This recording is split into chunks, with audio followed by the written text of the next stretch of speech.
Happy, happy. Okay. Um, One note for all of you at the top. President Biden has nominated and the Senate has confirmed the most diverse class of federal judges in history at a rate not seen since President Reagan. As you may have seen Friday night and Saturday morning, the Senate confirmed dozens of historical and critical nominees. This included 9 district court judges, bringing the total for the year to 40, more than any president in his first year in office since President Reagan. But it's not just the sheer number of people nominated and confirmed. As the president said at his commencement address last week at South Carolina State, he is proud to have appointed more black women to the circuit courts than any administration in American history.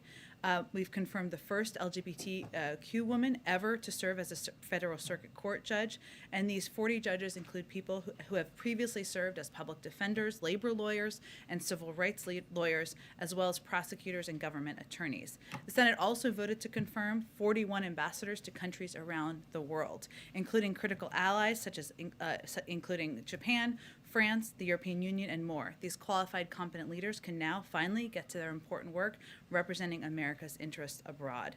There's a lot of work to be done, and we'll continue to work with the Senate to make sure we have the people in place so that we continue to serve the American people.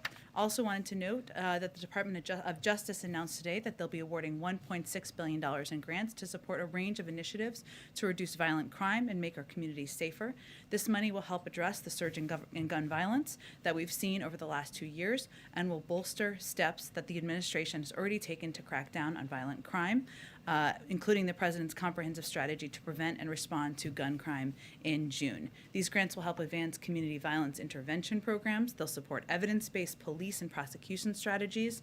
They'll ensure the victims of crime get the resources they need. They'll help people returning from prisons and jails transition successfully back into their communities, and they'll support responses to crises like drug overdoses and mental health episodes. This is just the latest example of historic levels of funding that President Biden has made available to cities and states to address crime, including through the rescue plan, through investments in proven community violence intervention strategies that we announced in April, through the COPS community policing grants announced last month, which are helping to put 1,000 more police officers on the beat across 183 police departments this year, and through early Department of Justice awards, including $1.2 billion for victim assistance and compensation programs and more. With that, I would say, since there's space in the back, why don't folks who are standing sit in some of the back seats, just because I know everybody's focused on the spacing in these days. Go ahead, Colin. Okay, a couple things. So on Omicron, cases are rising dramatically across the country. Americans are still traveling en masse. Biden is giving a speech that has been labeled urgent, but the speech is tomorrow. The vice president also was saying that scientists were caught off guard by the variants, and then there's been pushback from the scientific community on that. So can you help just talk a little bit about what the White House's message on Omicron is? What should the public be thinking? How should we be concerned? What should we do? And then the second one, I'm sorry, I'll ask you after. Go ahead. Absolutely, Colin. Well, let me first say that the president, as you noted, will be addressing the American people tomorrow, and he'll talk about what to expect as we head into the winter months and detail additional steps that we will be taking. The president has been clear that while vaccinated individuals get COVID he will restate tomorrow, I should say, that while vaccinated individuals get COVID due to the highly transmissible nature of Omicron, their cases will likely be mild or asymptomatic. We continue to see, and our health experts assess, that you are 14 times more likely to die of COVID if you have not been vaccinated versus vaccinated. Importantly, he'll restate we're prepared and that fully vaccinated individuals have the tools to protect themselves with a booster shot and masking where CDC recommends.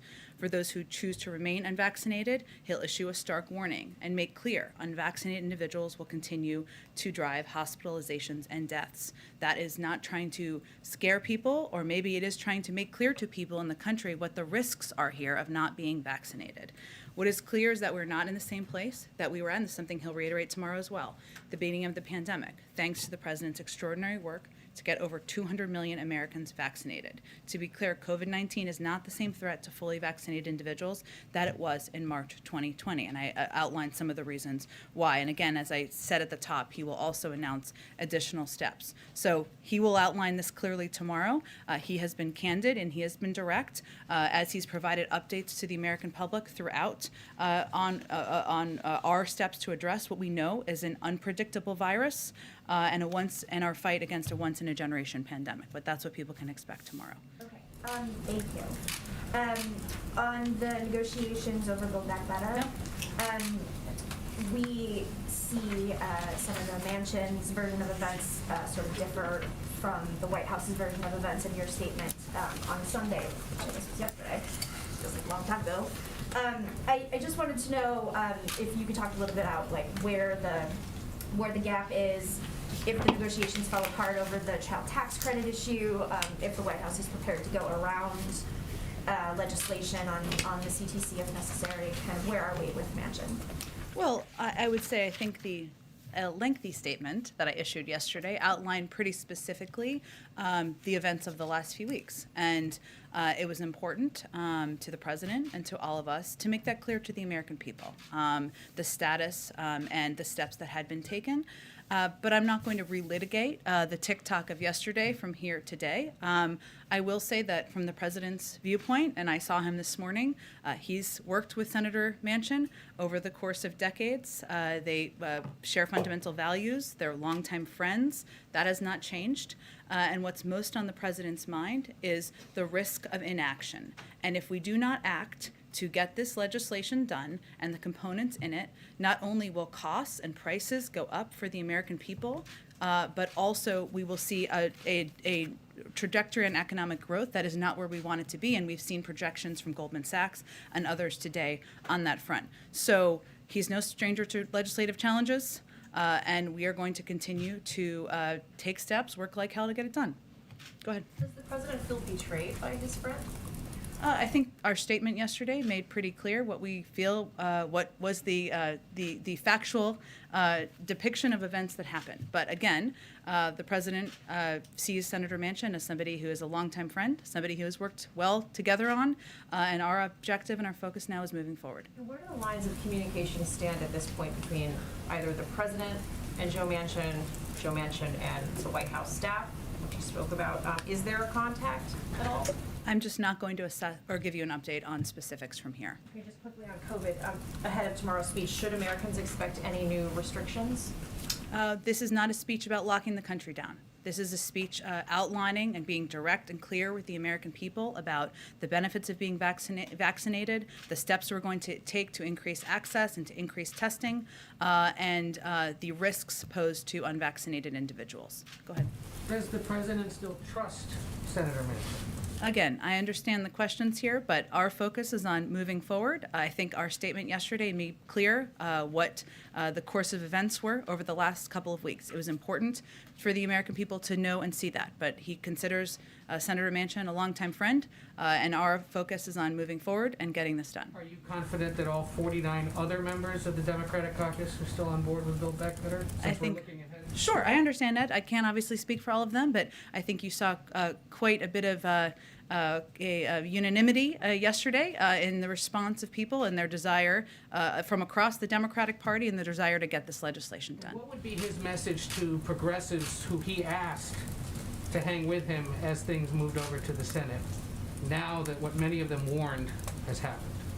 Well, I would say, one, his message would be we need to work together to get this done, and he's going to work like hell to get it done. And that would be his message, and January is an opportunity to do exactly that. Quickly on Ukraine. Yes. The State Department issued a level 4 travel warning today, saying U.S. citizens should be aware of reports that Russia is planning for significant military action against Ukraine. Jake Sullivan spoke with his Russian counterpart again today.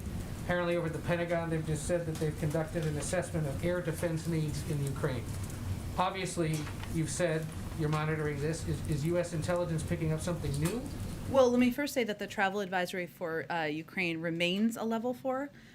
Do not travel due to COVID-19. The State Department updated it to include information on Russia's military buildup on Ukraine's border, just to provide additional information, but it has been at a level 4.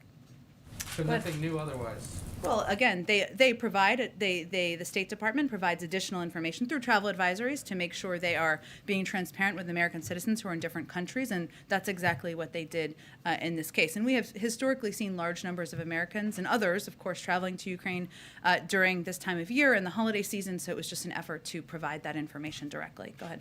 Jen, your statement yesterday alluded to working more on Build Back Better next year. Is your expectation that President Biden and Senator Manchin will talk at all before the end of the year?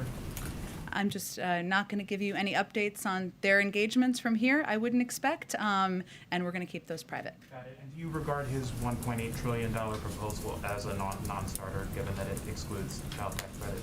I think the president has been clear about, and I'll let Senator Manchin speak to the specifics of his proposal. I'm not going to confirm those details from here of what I know. I know there have been reports out there, but I'll let him speak to that. But I would say that the president, of course, wants to extend the child tax credit. That's something he has spoken to. We know that it was a significant contributor to cutting in half the child poverty rate. I'm obviously not going to negotiate from here, but he doesn't think compromise is a dirty word either. Good question. On Sunday, New York City Mayor Bill de Blasio asked the president to invoke the Defense Production Act because of a shortage of at-home tests, monoclonal antibody treatments, and he also said that the Pfizer antiviral pill should be fast-tracked. Are any of those things under consideration at this moment? Well, we're in touch, I will say first, with the City of New York and the state, as well as all officials across the country experiencing upticks. We've sent 30 ambulances to the state and an accompanying team of personnel to help balance patient loads among hospitals across the state. We've already used the Defense Production Act and spent $3 billion to greatly expand the number of at-home tests, so that's already something we have tapped into. And as I noted earlier, the president will have more to say tomorrow in his remarks about our efforts to expand access. Go ahead. Senator Manchin this morning in a radio interview said this is staff, and they drove some things that they put some things out that were absolutely inexcusable. They know what it is, and that's it. Do you know what he's referring to there, and do you have a response to his comments about the staff? I don't. I would point you to Senator Manchin to outline further. And then can you walk through, and I know you don't want to talk about yesterday's statement, but the cost benefit of, you guys have been so cautious, I think at the president's direction, of never speaking ill or laying out details of negotiations, what the calculation was by deciding to put out a 700-plus word statement being very clear about, I think, some palpable anger inside the White House related to a critical vote in the caucus. Well, I think Senator Manchin had a strong statement yesterday, and we had a strong statement as well. And we're ready to move forward and get this done and work like hell to do that. With Senator Manchin, with members of the Democratic caucus across the Democratic Party, and that's our focus moving forward. But that was our basis of our calculus yesterday. And just one more quick one. My understanding is what Senator Manchin put on the table, which you referenced in your statement, was it a final offer? It hadn't been rejected. It was kind of a process that was underway. What is the process now? Are you working through proposals? Is staff dealing with policy issues? Where do things go from here in terms of the actual proposal? Well, clearly the next couple of weeks will be important and pivotal and certainly involve high-level staff engagements, involve the president and his engagements directly with members. And we have been engaged with leadership, with members of the Senate and their staff over the course of the last 24 hours to talk about the path forward. You saw, I'm sure, Leader Schumer's statement this morning, and we will stay in close touch and in close coordination with him and his team on the path forward in January. Go ahead. So two, one on COVID and one on Build Back Better. On COVID, has there been an outbreak of COVID at the White House, the NSC, the State Department, and the Treasury? And has the president been in close contact with a COVID positive person and thus in need of quarantine?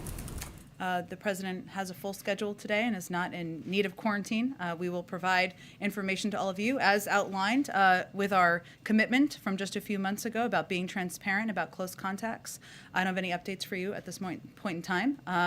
But again, we expect there to be breakthrough cases across the country, right? And certainly in the federal government. And the most important thing to note for you and for others is that the 99% of the or more at this point of the White House staff is vaccinated. Boosters are strongly recommended and distributed. We have a very thorough process here that people abide by who are going to have close contact with the president, and even beyond that, and those protocols go above and beyond CDC guidelines. But you're not going to say whether or not there's been a significant outbreak in the various different parts that I mentioned, NSC, State Department, Treasury. Again, I point you to different agencies to give any additional information, but I would just note that we do expect there to be breakthrough cases, as there will be across government. And then on Build Back Better, did you see the Steve Clemons article today blaming the White House for incivility towards Senator Manchin, and specifically the statement that was released on Thursday, I think, Thursday evening, in which the read or the assessment was that the senator thought that statement blamed him in a way that wasn't in keeping with the approach that he and the president had been dealing with. I have not yet read his article. It's been a busy day. But I will tell you that our intention, I think if you look back to last Thursday, was to provide an update on the future of Build Back Better. And I think it is not a secret where there is opposition to Build Back Better moving forward, and where there is support, which is the vast majority of the Democratic caucus. That was not intended to be directive or hurtful, but to be a statement of fact. Go ahead. Yeah, thank you, Jen. In a press call this afternoon, Representative Jayapal, chair, one of the House Progressive Caucus, called on President Biden to pursue executive action to pass components of the Build Back Better legislation. Is this something that the White House would consider or even thinks is a realistic possibility to pass some of these elements? Well, I haven't had a chance to discuss Representative Jayapal's call with our legislative team. I'm not aware of that being under discussion. Obviously, we have used executive authority and executive action for a range of steps to make a range of progress, and the president has not hesitated to do that. The benefit of legislation is obviously it makes it permanent, so there's a lot of value in that, but I can see if that's something more under active consideration. Regarding communications with Senator Manchin, you've not said much on that. I mean, are you able to confirm that whether or not President Biden has reached out to the senator today? I'm not going to detail contacts further. Go ahead. Thanks. Just to drill down a little bit on that, moving forward, you've already taken Senator Manchin to the woodshed. You're going to invite him back into the fold? Are you going to try to reach out to him? Of course, and we conveyed yesterday that. And secondly... And I would also note the last sentence of my 2 sentences of the statement was, but we will not relent in the fight to help Americans with their child care, health care, prescription drug costs, and elder care. The fight for Build Back Better is too important to give up. We will find a way to move forward next year. It also made clear that we absolutely want to work with Senator Manchin and all Democrats to get this done. Are you going to work with try to bring GOP members into the fold? We would certainly welcome their efforts, or whether their support for lowering costs for the American people and driving up economic growth. We would.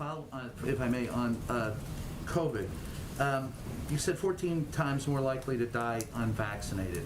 Is there a point in time where this administration, I mean, what you said recently about, hey, for those who are vaccinated, it's mild or asymptomatic. For those who are not, death and destruction awaits you. So are you pretty much done trying to be diplomatic on this? Is it over with?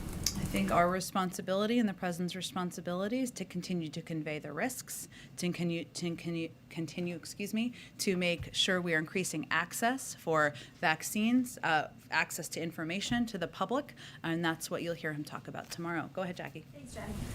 Did the White House share the Thursday statement with Senator Manchin before it was put out, and what was his reaction to that? I'm not going to detail private discussions or private sharing of statements in advance.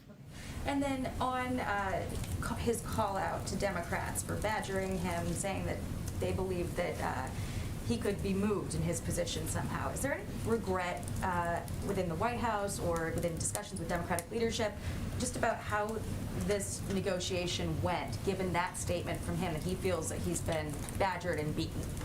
Well, that certainly is not our objective. Never has been our objective, but our objective is getting this legislation passed and reminding the American people and all people who could vote for it, what the stakes are.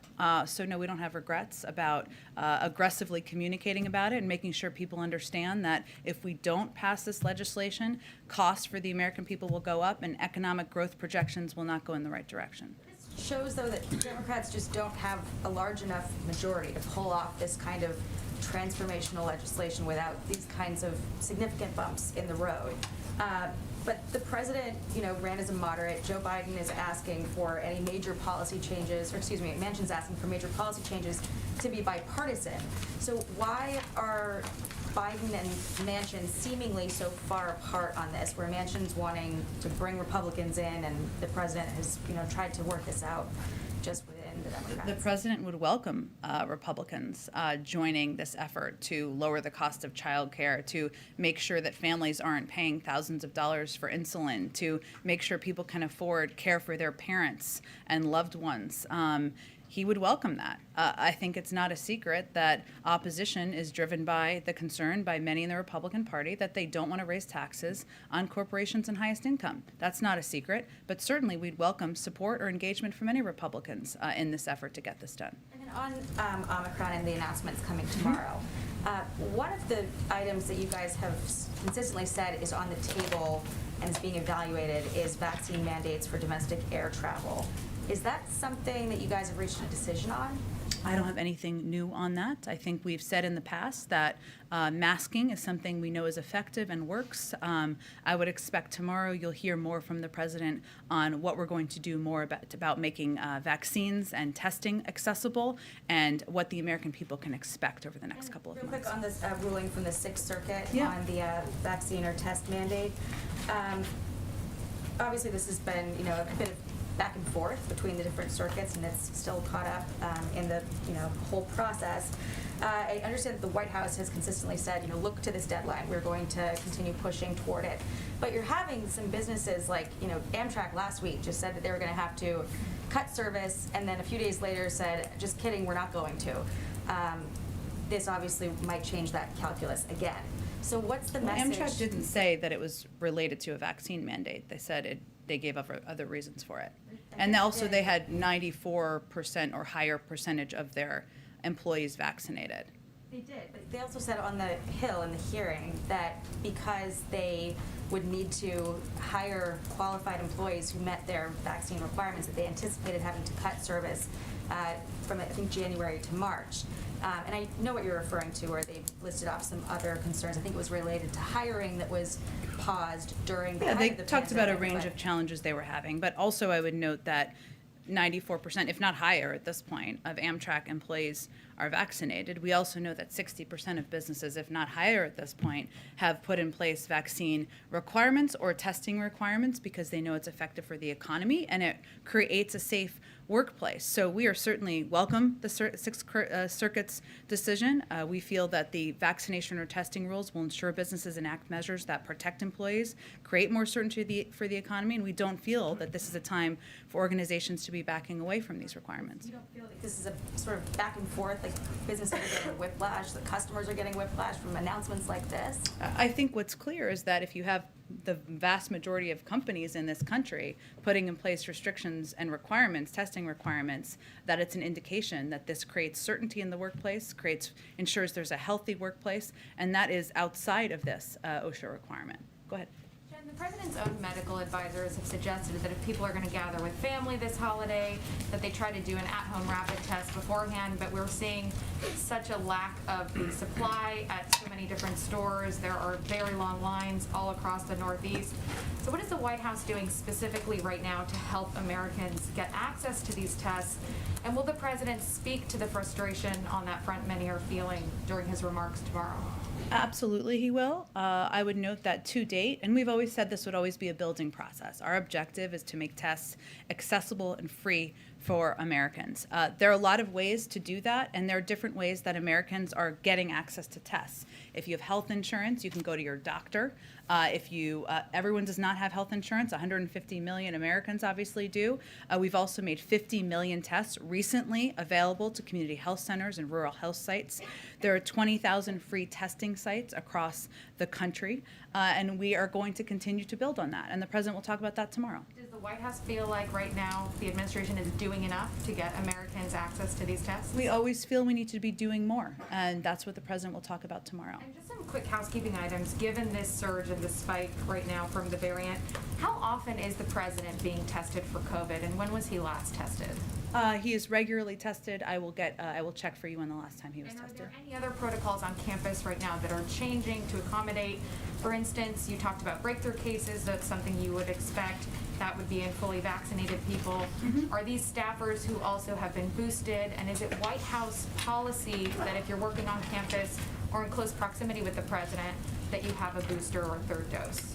Our policy, it is heavily recommended to get a booster. If you are going to be in close proximity with the president, you're required to be tested that day. That goes over and above typical protocols. Given the workplace we work in, that certainly is appropriate.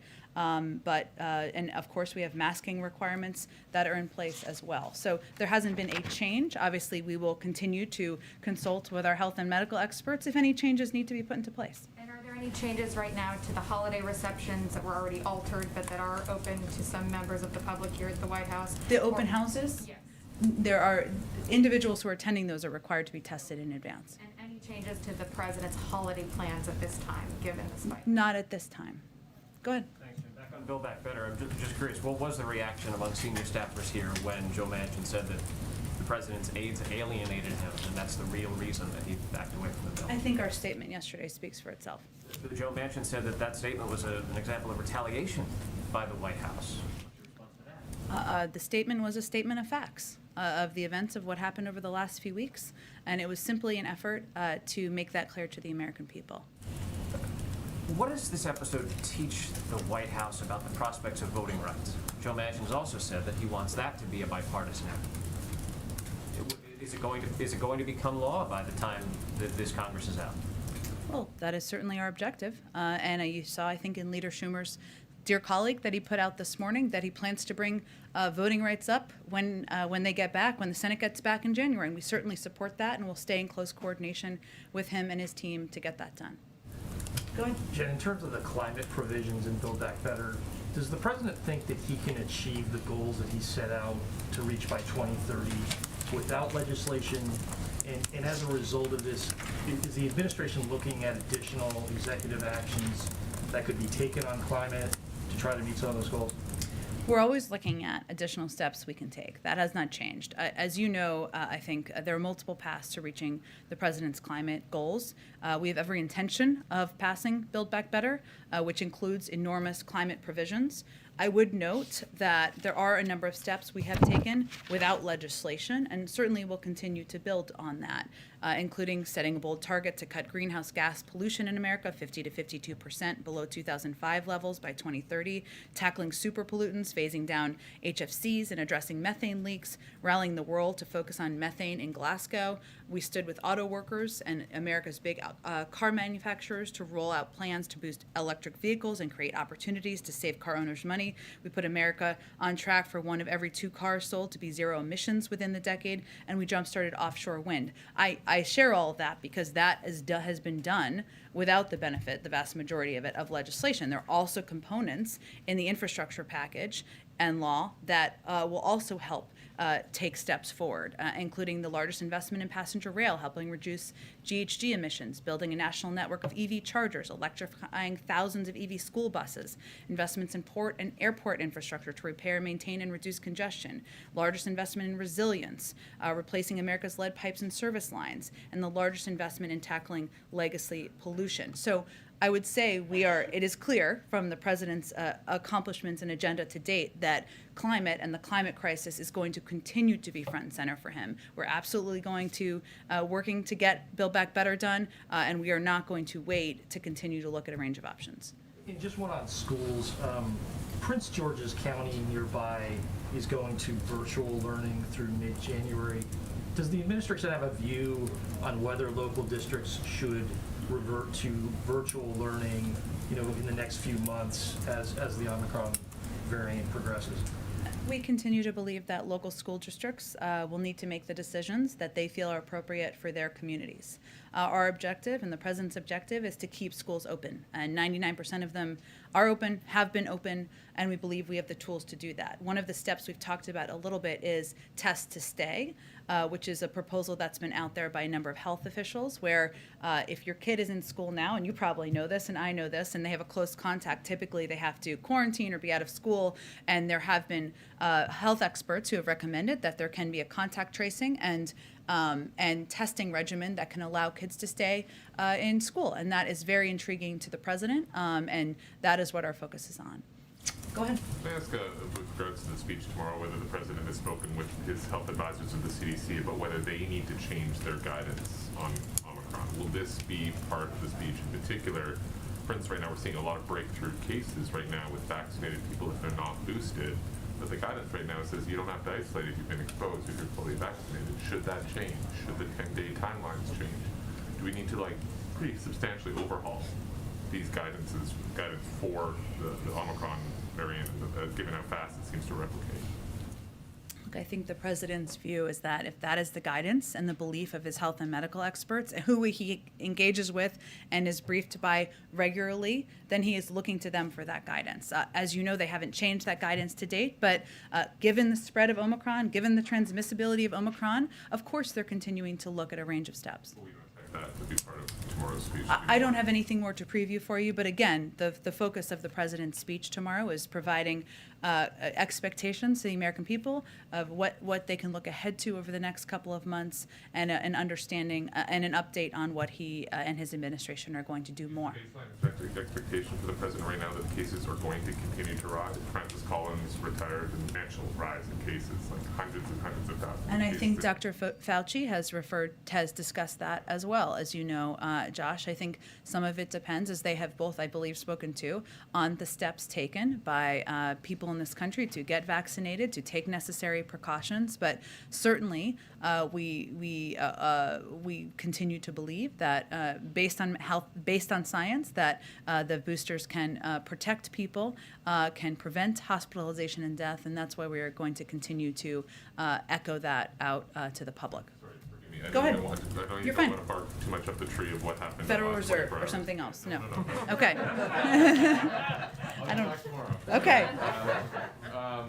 The president, of course, spoke with Senator Manchin many times. Senator Yep. Manchin seems to be essentially blaming the White House, right? He's referring to comments made by or staff or actions taken by the president's staff. He hasn't necessarily specified what those are.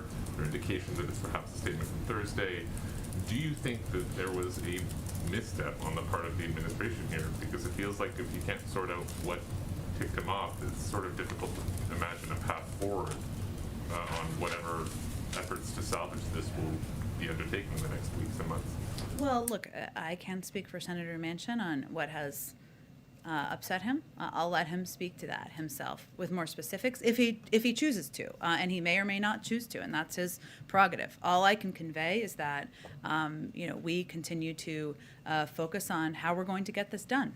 The door remains open. The president considers him a longtime friend, someone he's worked with on a range of initiatives and objectives over the course of the last several years that they've known each other, and that's really where we're coming at this from. Go ahead. Thanks, Jan. Earlier, I wanted to ask, is the president's speech, will it also talk about life with COVID beyond a few months? The president talked in the past about ending COVID, but experts certainly seem to say that COVID may be here to stay much longer than that. Does the president share those views, and will that be discussed tomorrow in any way? Again, we're still finalizing the speech, so I can only really give you a preview of what we know to date, which is what I've already outlined here. Understand that certainly is a question out there and what it looks like, and we will continue to consult with our health and medical experts on that. Does the president still feel like COVID can be ended? His objective is to continue to make vaccines available, reduce cases around the country, reduce hospitalizations and deaths across the country, and do that through making vaccines, testing, and a range of utilities available. On tests, you talked about the Defense Production Act being used to boost tests. Yep. And that there's going to be some conversation tomorrow about increasing increasing availability of tests. Should we expect announcement about the DPA being used to help bring more tests to the country? We're already using the DPA, so that's already happening. But I'm not going to get ahead more of the president's. I know he's been meeting with his COVID team while I've been out here, so I can't. There's not much more I can preview at this point in time. Go ahead. I've got a question about Build Back Better and then a question about the coronavirus. Sure. On Build Back Better, returning to Josh and Bill's questions about Senator Manchin blaming White House staff. Steve Ricchetti was reportedly a top liaison with Senator Manchin. Is Mr. Ricchetti or any other West Wing staff being reassigned as a result of Senator Manchin's complaints? No, and Senator Manchin hasn't even outlined more detail. Okay, and on the coronavirus, last week I asked President Biden on the lawn about 800,000 American deaths. When I asked him why he hadn't done more to press China to be transparent on the origins of the pandemic, he smiled and walked away without giving a verbal answer. I'm wondering why was that his reaction, and can you give us an update on anything he has done to press China for transparency, especially to ensure that there isn't another pandemic? Well, we put out an extensive statement from the president on the 800,000 deaths, which I'm sure many of you noted. And again, I would just reiterate what we've said many times, is that we are going to continue to press China to be more transparent, to participate in the global community's effort to push them to do more to get to the origins of the virus. As you know, we've also tapped into all of the resources we have here through our intelligence community, through working with our partners and allies, and we will continue to press to do that. Go ahead. Does the administration regret the earlier guidance on booster shots where not everybody was eligible and they weren't made to look like they were essential prior to protecting people from the pandemic? That was a decision made by our health and medical experts, so I would point you to them. Go ahead. Yeah, hi Jen. Does the administration have any plans to lift the travel ban on several southern African countries, given the fact that Omicron is clearly already here and is kind of spreading pretty rapidly? I mean, our objective is to not, this is not a permanent ban at all. It is temporary, and we are continuing to assess day to day the decision to lift that ban. But yes, that is our intention, to lift the ban. Okay, got it. And then also, I don't have a timeline on that at this point in time to conclude my answer there. Okay. Go ahead. And then a second question for you, just because of a follow-up on the vaccine mandates for large employers. Those guidelines currently don't include anything about booster shots. Is there going to be any sort of update to those requirements that'll include further guidance on, whether boosters will be included as as a requirement to towards being fully vaccinated, essentially? Sure, it's a good question. So we would first, the CDC has not changed their evaluation of what being fully vaccinated means. I think Dr. Fauci has said it's not a matter of if, but when. And then obviously we base any of our policies from the federal government on the CDC guidance. So that would be the first step if and when they were to change that. Go ahead.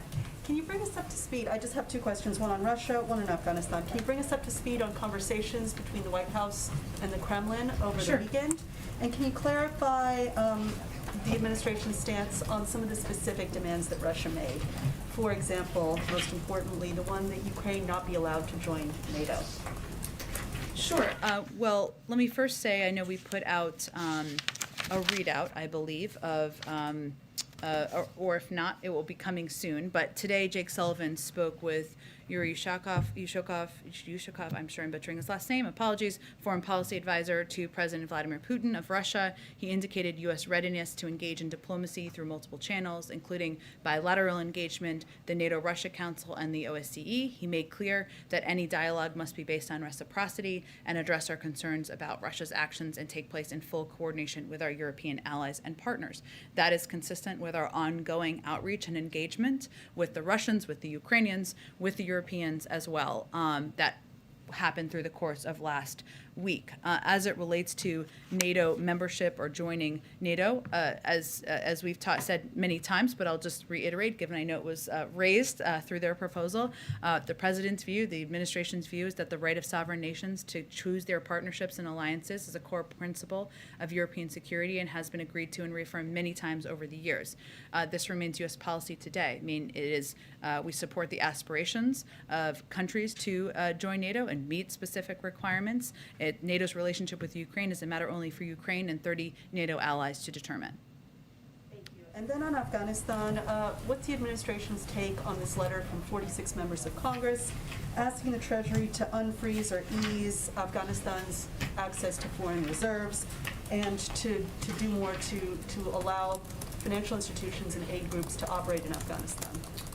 Well, there are a number of reasons why the Afghan reserves remain inaccessible, including first and most immediate, the status of the funds is the subject of ongoing litigation brought by certain victims of 9/11 and other terrorist attacks who hold judgments against the Taliban.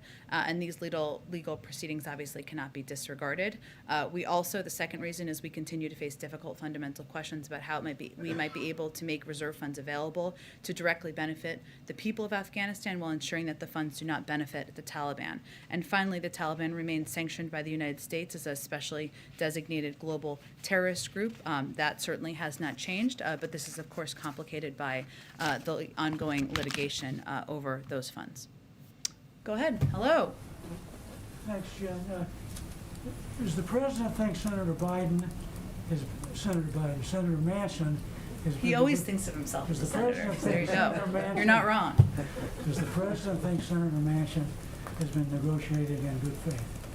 He has said that from the beginning. He continues to consider him a friend. And obviously our statement yesterday about the events of the last few weeks, I think, speaks for itself. The reason I ask is that some progressives are alleging that Manchin was always going to be a no, and in effect bamboozled the White House into believing that he was negotiating in good faith and was going to pull the plug at the end of the process. Well, look, I know there's a lot of theorizing out there. We certainly understand that. But the fact remains that we only have 50 votes in the Senate. That has not changed. You need all of those members to support legislation moving forward. And I know one of the arguments out there is that we should have waited on the bipartisan infrastructure bill. Look, the president has said from the beginning and continues to believe today and is committed to today to getting both done. Obviously, the infrastructure bill is now law, to getting Build Back Better done.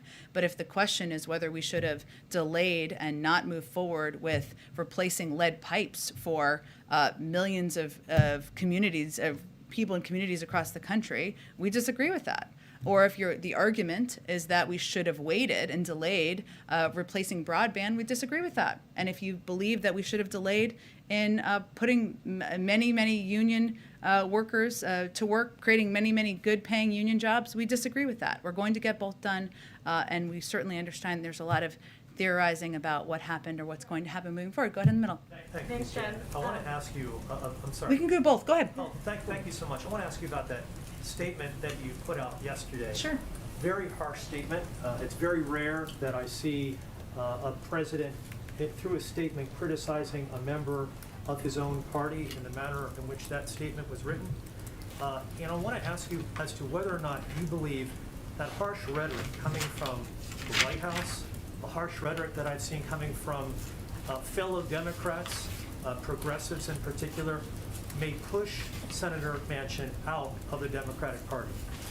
Senator Manchin has spoken to that, and the president continues to believe that they share a range of values. They share a commitment to helping working people, to helping lower costs for the American people. Our intention yesterday was to provide specific details to the American people about the events of the last few weeks, and our statement followed a statement by Senator Manchin. The thing I wanted to ask you about are the comments of Senator Manchin over the course of the past several months.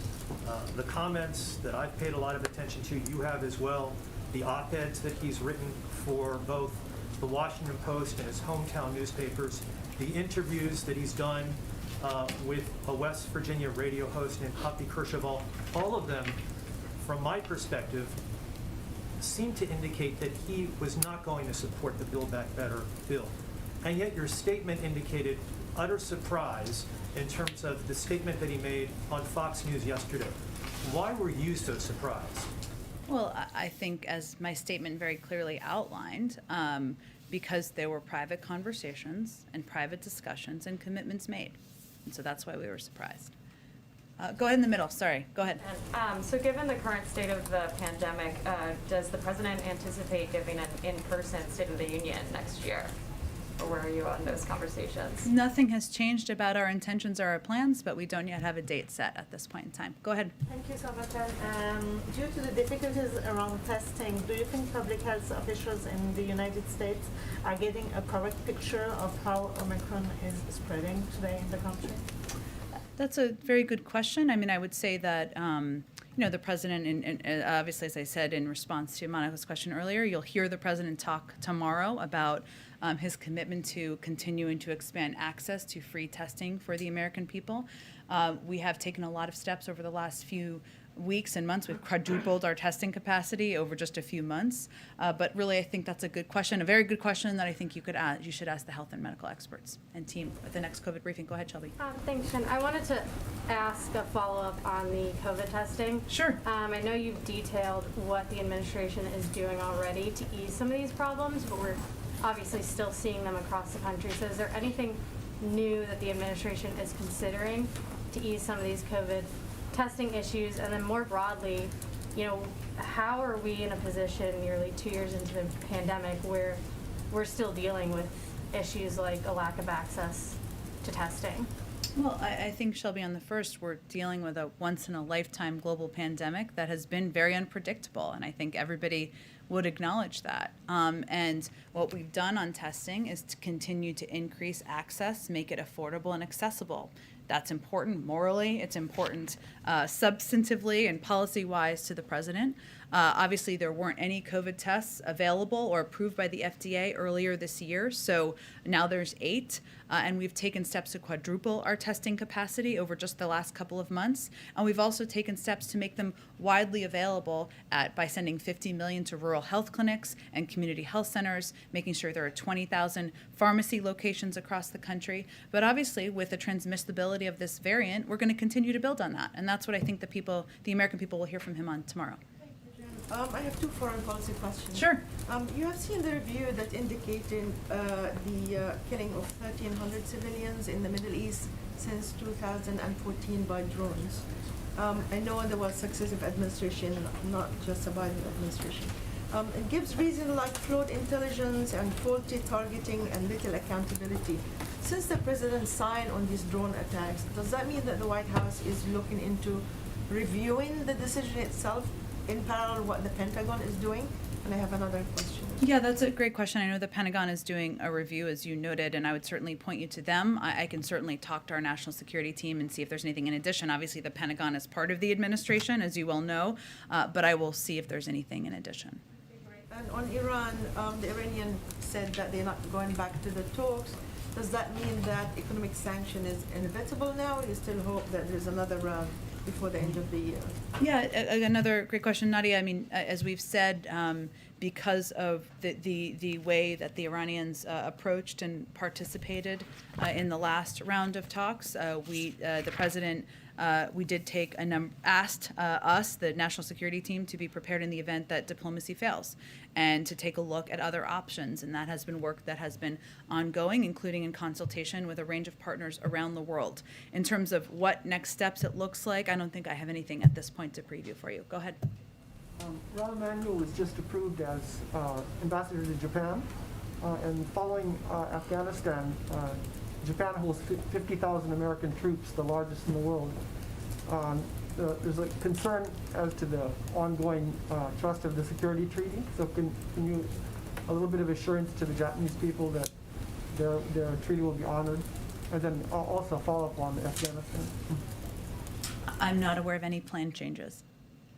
On the Afghanistan, the situation for the people that worked with us, any progress on bringing them back? Well, we have put out updates over the course, and I would really point you to the State Department and reiterate that our efforts have continued.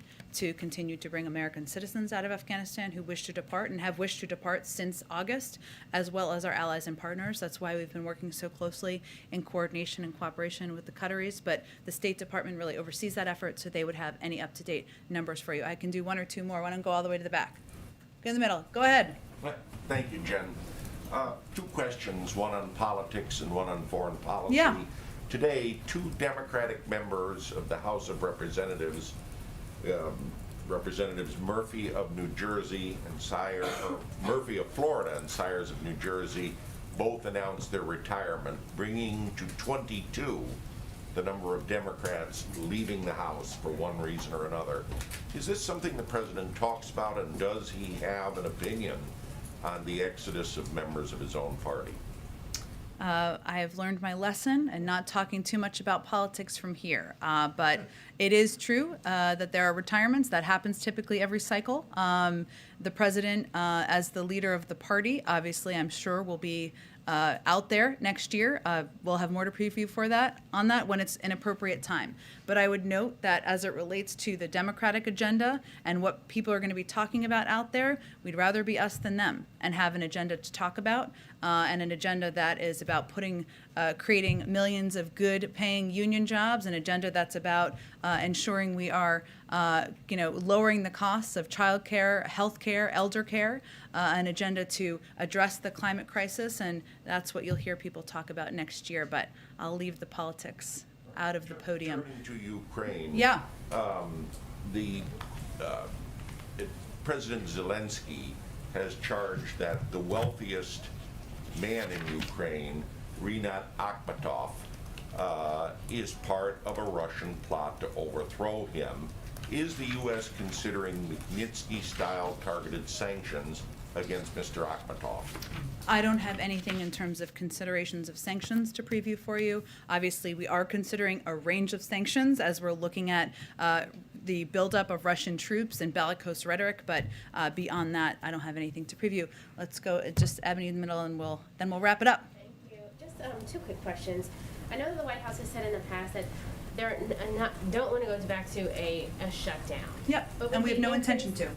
Okay, because I was going to ask with the increase in Omicron, are we going to see that? The second question is, this morning, Representative Ocasio-Cortez said that the president hasn't used the full extent of his presidency, kind of echoing what many activists on the ground are saying. What is the response to that in terms of, she was talking about Build Back Better and also voting rights. What's the response to what she said? I didn't, well, let me say first on your first question, is a very good one. I think the reason we're not going back to a shutdown is because we are now at a very different place we were in a year ago, which is important for people. And you hear the president talk about this tomorrow. 200 million Americans are vaccinated now. That is a stark difference from where we were a year ago. You'll hear the president again talk more about that.